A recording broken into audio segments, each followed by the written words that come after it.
Noah Schultz here, Bagley Pro. Today, Charlie and I are going to go out here on this little lake. We're in the upper Midwest. Water's cold, it's still cold, it's early spring. Ice just went out on this lake probably a couple weeks ago. Water temps are surprisingly 51, which is a lot warmer than I was expecting because it's like 30 degrees right now. You can tell we're all bundled up. Fish are obviously pre-spawn, and we're going to see if we can't locate a few and catch them.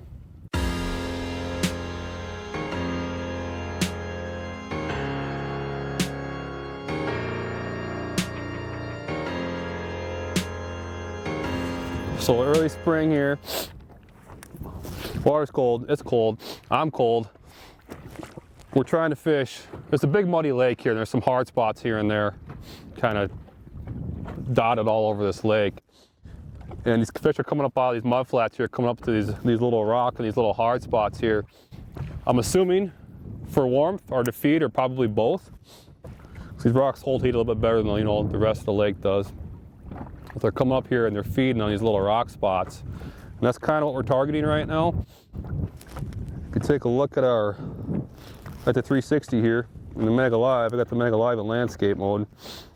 You can see this nice little vein of rock coming up here. There's actually a couple big isolated boulders on it too. And that's kind of what we're targeting right now. These fish are feeding up before spawn. And we're trying to intercept them here. Feels like a good one. That light line, I'd take it easy.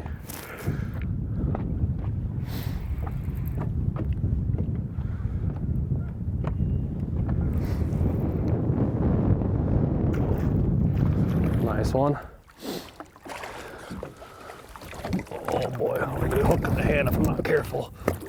Oh boy.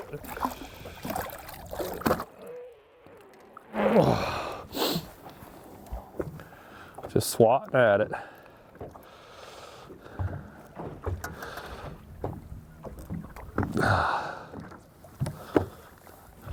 Get my pliers here. It's a good start.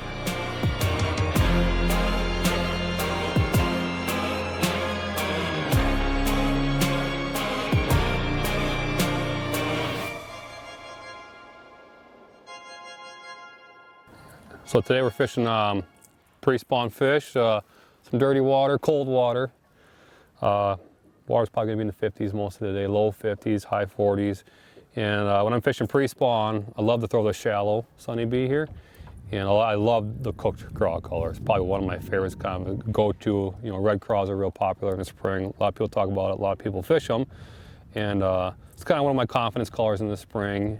Charlie's got a chartreuse color tied on. The water we're fishing today is really dirty. So we're gonna switch it up and kind of see, which color they want more today. But this one's my confidence, so I'm gonna go with this one. I'm letting him play around with the colors. We'll see how it goes.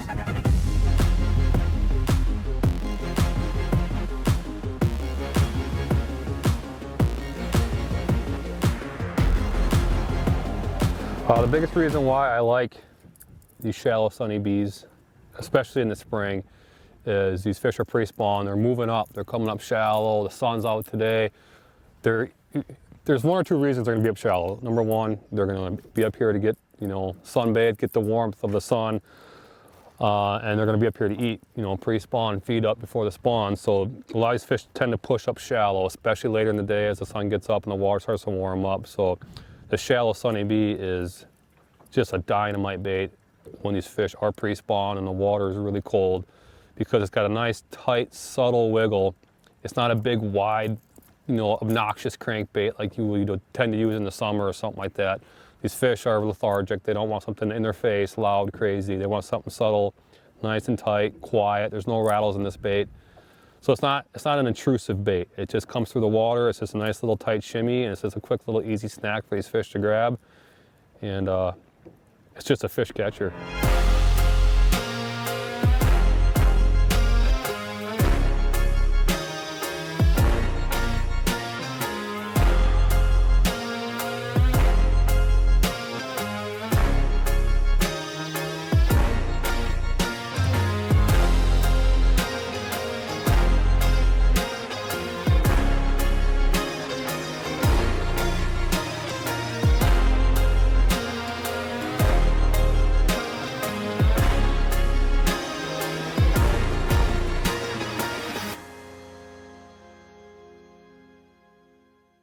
pre-spawn here. Charlie just cracked a nice one. I missed one.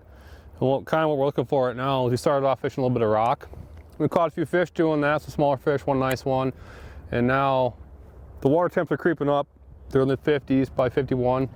And we're looking for spots like adjacent to spawning areas. If you look behind us here, you can see a bunch of cattails, and it's a big flat, and the fish will push up in there and spawn. And this is just a nice little ledge leading into that spawning area, and we just started running down this bank here, cranking the little shallow sunny B, and right off the bat, Charlie got one probably just shy of 4, maybe 3.5, and been fishing the shoreline for about 5 minutes here. It's just like a nice little ledge, nothing special to it, but it gives them something to kind of, like a transition to follow into the spawning pocket. So that's kind of what we're targeting right now, giving this a little shot, see how this goes.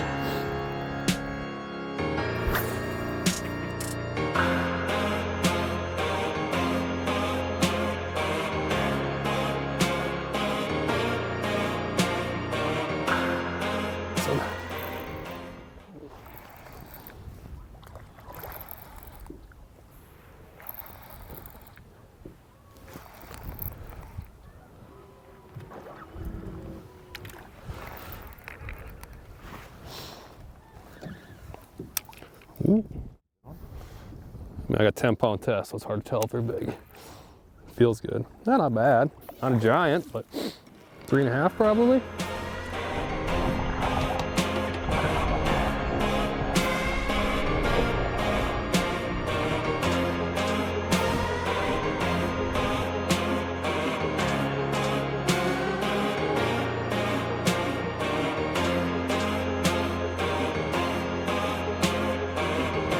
Might be a good one.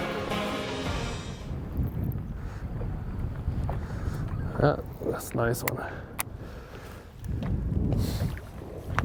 A little bit better. Oh. There we go. 3.5. A little better. It's like I was talking earlier, we're fishing this ledge out in front of the spawning. So we actually have 2 spawning bays here. We have one right behind us, and right around the corner here at this point, we have another one. So I think what's happening is we have the big main part of the lake here, the basin, if you want to call it a basin. It's like 6 foot deep.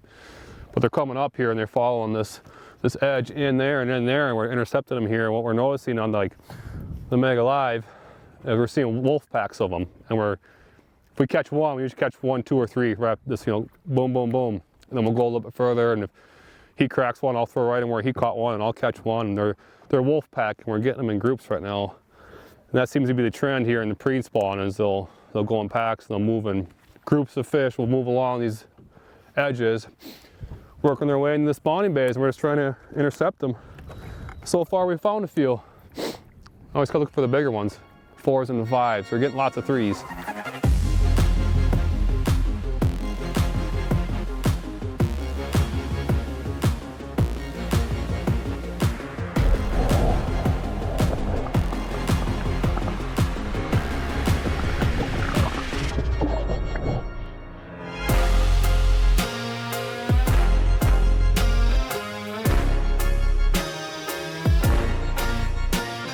So for the shallow Sunny B, I pretty much have a dedicated rod just for this crankbait, the shallow Sunny B, and I will run the original Sunny B on it too.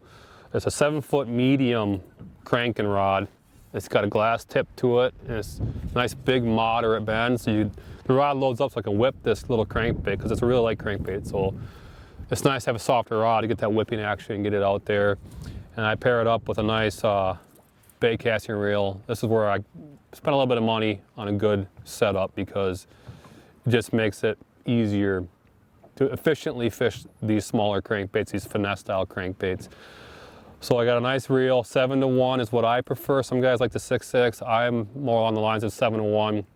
I can control, I can slow myself down if I want to. If I feel like the fish are in a not as of aggressive mood, I'll slow myself down versus going to a slower reel. So that way if I do get a bite, a lot of times when you're fishing shallow like this, they're going to come at you. So you want to make sure you can catch up your line on those fish that are running away from the bank. But yeah, 10-pound test, straight fluorocarbon. Seaguar and Vizex is what I prefer to use on it. And yeah, basically, big takeaway I would say is a nice soft rod, 7 foot, with a nice tip on it so you can whip this crankbait out there. And don't be afraid to throw it on a spinning rod either. If it gets really windy, like the wind's starting to pick up now, don't be afraid to throw it on a spinning rod either. I do that sometimes when the wind kicks up a little bit, makes life a little easier.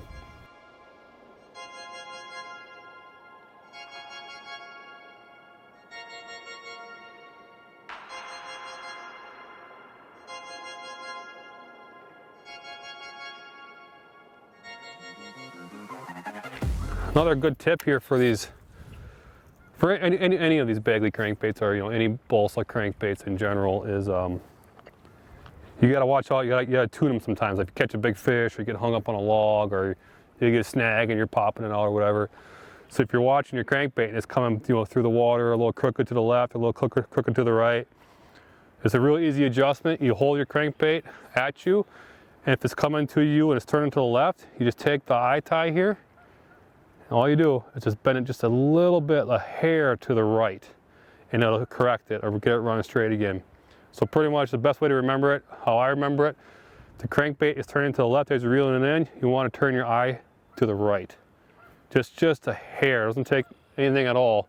And to throw it back out, check it. If you need some more tweaking, just keep adjusting, and that'll get your crankbait to run straight again.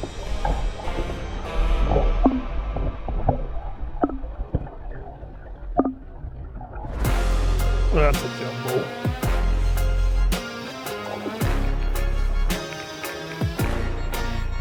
Come on, baby. Oh, come on. It's a nice one. Look at my hand. God. There's a tank. There we go. Pretty close to 5.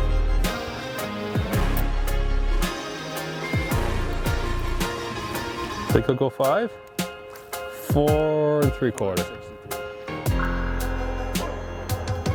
Oh, 473. 478. 478. Bumped up. It's a nice one. Gets us over 20. 20 and a half.